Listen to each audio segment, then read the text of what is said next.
हमारे बीच माननीय हरिंदर मलिक जी का आर्यमान तेवतिया जी बुके देकर स्वागत करेंगे।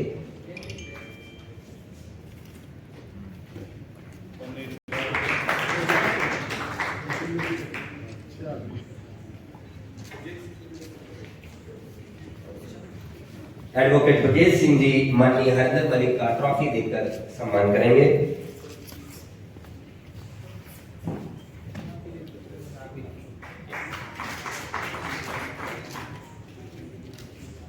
विकी अंतिल माननीय सांसद हरिंदर मलिक जी का संविधान भेंट करके सम्मान करेंगे।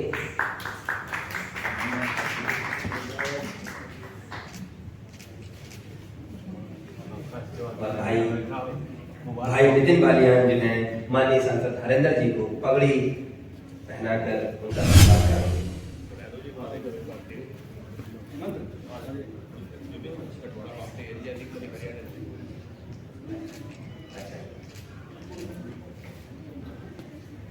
हमारे बीच हेमंत ठोकर जी हैं, आप सत्यवती कॉलेज से प्रेसिडेंट हैं। दिल्ली विश्वविद्यालय में छात्रों की बुलंद बुलंद और मजबूत आवाज है और आपका सानिध्य इन नए छात्र नेताओं को मिलता है, ऐसी कामना माननीय सांसद जी की है। हाँ ठीक है। माननीय अब आप लोगों को माननीय चौधरी साहब हरिंदर मलिक जी के विचारों से ओतप्रोत होने का मौका।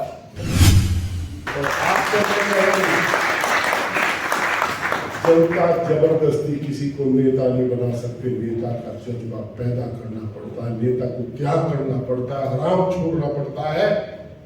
दोस्तों, मैं जिस स्थिति में खड़ा हूं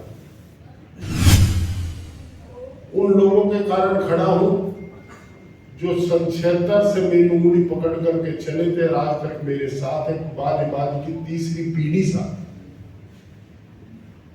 और मैंने कभी उन्हें निराश नहीं किया।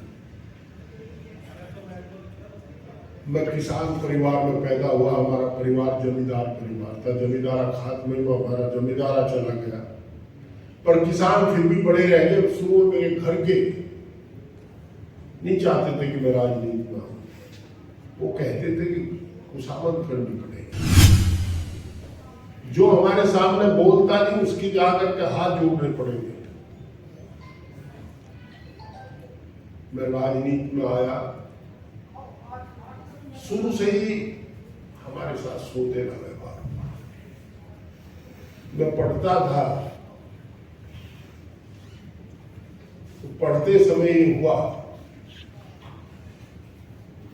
उस समय दो नेताओं से हम लोग प्रभावित थे, आदरणीय श्री वीरेंद्र वर्मा जी से, आदरणीय चौधरी चरण सिंह। हम लोगों ने तय किया कि यहाँ प्रेसिडेंट हम ही रहेंगे। दो काम होते थे, जगमोहन टूर्नामेंट का, एक म्यूजिक नाइट का। जो उसे करे था वही प्रेसिडेंट था, दोनों हमने किए। और हम पढ़ाई छोड़ करके इस पर लग गए कि प्रेसिडेंट हम है। ये स्वाभाविक है, ये भी इसी काम करते हैं। हम इस विडंबना में थे कि क्या करें। तभी मुझे एक दिन श्रद्धेय चौधरी चरण सिंह जी का संदेश मिला। मैं नेताओं की बताता हूं कि राजनीति में नेताओं की कमी होगी।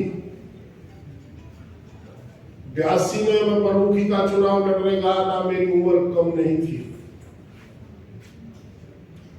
ऐसा मुझे भरोसा था, और वास्तव में उम्र मेरी कम थी। हम धक्के से बीडीसी का मेंबर का चुनाव तो जीत गए, तो वो प्रगति ऑप्शन होता था, प्रगतिशील किसान को चुने गए। प्रमुखी में मेरा नॉमिनेशन कैंसिल करा दिया। डमी में मेरे बड़े भाई के कजन। तो मैं उस महान व्यक्ति की बात बता रहा हूं। मुझे उन्होंने 84 में बुलवाया, भूले नहीं थे, चूंकि 82 में माता जी हमारे खिलाफ वोट करके गई थी, हरपाल सिंह खेड़ी। और 4 साल में मुझे यशपाल सिंह के थ्रू बुलवाया। जब मैं 7 बजे का समय था तो दाढ़ी बना रहे थे, सर्दियों के दिन थे, नीचे बर्फ में बैठे हुए। और उन्होंने मेरे से कहा, भाई मैंने तुम्हें इसलिए बुलाया है कि तुम्हारी माता जी को पता नहीं था अभिज्ञता से। आपके बाबा जी एमएलए थे चौधरी बाबू सिंह जी से, कि बाबू सिंह जी ने बहका करके हरपाल सिंह को वोट दिलवा दिया। आपकी माता जी को पता नहीं था, इसका मुझे दुख हो। हमें आंसू आ गए। इतना बड़ा आदमी अपनी धर्मपत्नी जो खुद मेंबर पार्लियामेंट है उसके वोट देने को गलत मान रहा है और दुख व्यक्त कर रहा है। इतना बड़ा वोट राजनीति का क्या आज का नेता कर पाओगा कोई? टाउन हॉल में बड़ी मीटिंग थी, भाषण के बाद मैं सोचता रहा इन्होंने मेरा नाम तो लिया नहीं, तो इधर का रहा ना उधर का। कहने लगे वो लड़का कहाँ गया? कहाँ वो लड़का? मुझे बुलाया और बुला करके खड़ा करके कहा कि मुजफ्फरनगर के लोगों में आपको एक बहादुर लड़का दे के जा रहा हूं, आपकी सेवा करेंगे। और 85 के चुनाव के जब टिकट बट रहे थे, सतपाल मलिक जी ने मुझे सलाह दी कि यार तू लोकदल का टिकट ले ले, चुनाव हार जाएगा, मैं तुझे कांग्रेस में ले लूंगा। तो हम भी टिकट मांग रहे थे, चो साहब भूले नहीं थे, उन्होंने मुझे बुलाया। जिस दिन टिकट फाइनल किया उस दिन रात को 2 बजे 12 बजे दिन लोग त्याग लेके गए और कहा बता कहां से लड़ेगा। उनके सामने बोलने की हिम्मत नहीं होती थी। आदमी सोच के जाता था मैं ये कहूंगा, सब भूल जाते या तू झूठ बोलते हैं जो कहते हमने वो कह दिया तो कहते सामने बोलने की हैसियत नहीं थी किसी की। मैं भूल गया कॉन्स्टिट्यूंसी का नाम, मैंने कहा जी जहां से आप लड़ा दो। कहने कितना बड़ा गधा है, ये कह रहा कि जहां से लड़ा दो। मुझे सद्बुद्धि दी भगवान ने। कैसे जीत जाएगा? मगर चो साहब वोट तो आपकी है हर जगह, टीम मेरी है, मैं डलवा लूंगा। मेरा वादा है आपसे, जहां से भी आप लड़ाओगे वहीं से मेरी टीम को डलवा देगी और वोट आपकी है, मैं इकट्ठी कर सकता हूं तो भाग ले। तो मेरी जान बच की। उन्हें लगा कि घमंड में नहीं कह रहा, ये सच्चाई कह रहा।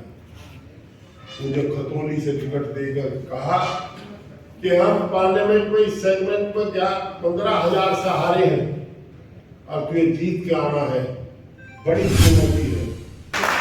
मैं आपकी मानता हूँ वो राजनीति चरण सिंह की थी, पर वो राजनीतिक आदमी थे बहुत बड़े बड़े। वीरेंद्र वर्मा जी को बुला करके राज्यसभा दे दी। लोग मिलने आए, अब मुजफ्फरनगर के लोगों ने कहा इस बेईमान को आपने राज्यसभा दे दी, तो उन्होंने कहा झूठ बोलते, बेईमान नहीं।